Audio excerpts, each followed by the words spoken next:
Coucou chère maman, c'est la fin de l'année scolaire et là je te propose 3 questions à poser absolument à la maîtresse ou au maître de ton enfant TDAH qui pourront vraiment t'aider pour l'année prochaine.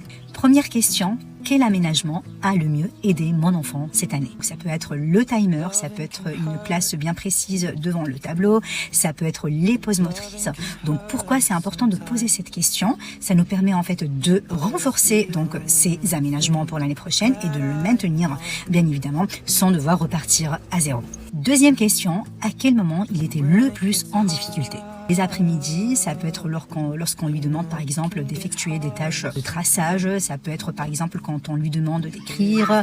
Cette question nous permet de creuser encore un peu plus en fait et de voir réellement les difficultés de nos enfants et pourquoi pas en fait d'en parler à un professionnel de santé comme l'ergothérapeute, comme la psychomotricienne. Troisième question, et c'est ma préférée, à quel moment vous avez vu mon fils était fier de lui? Ou ma fille d'ailleurs. Eh bien en fait, on a l'habitude de toujours se focaliser sur les difficultés, sur les défis et on oublie les moments de fierté, les moments de joie. Par exemple, s'il répond correctement à une question, s'il se sent valorisé, s'il a par exemple une responsabilité bien précise. Donc je l'ai dit, je le redis, la valorisation, c'est très très important pour les enfants TDAH. Et vous allez voir en fait, quand vous posez cette question, vous allez voir peut-être il y a des maîtresses ou des maîtres qui n'arrivent réellement pas à répondre parce que des fois, eux aussi, ils se rendent pas compte. Et ça, c'est très important pour moi, donc, de poser cette question. Donc, si toi aussi, tu as d'autres questions à me proposer, pourquoi pas. Donc, n'hésite pas à me les mettre en commentaire.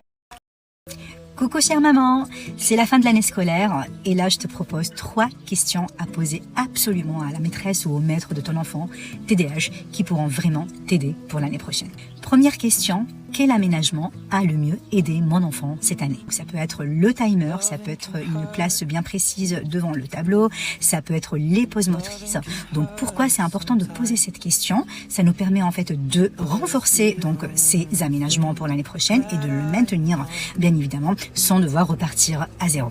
Deuxième question, à quel moment il était le plus en difficulté? Les après-midi, ça peut être lorsqu'on lui demande par exemple d'effectuer des tâches de traçage, ça peut être par exemple quand on lui demande d'écrire.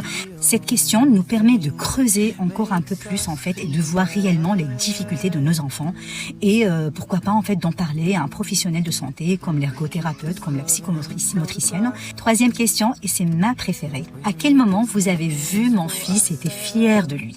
Ou ma fille d'ailleurs. Eh bien en fait, on a l'habitude de toujours se focaliser sur les difficultés, sur les défis et on oublie les moments de fierté, les moments de joie. Par exemple, s'il répond correctement à une question, s'il se sent valorisé,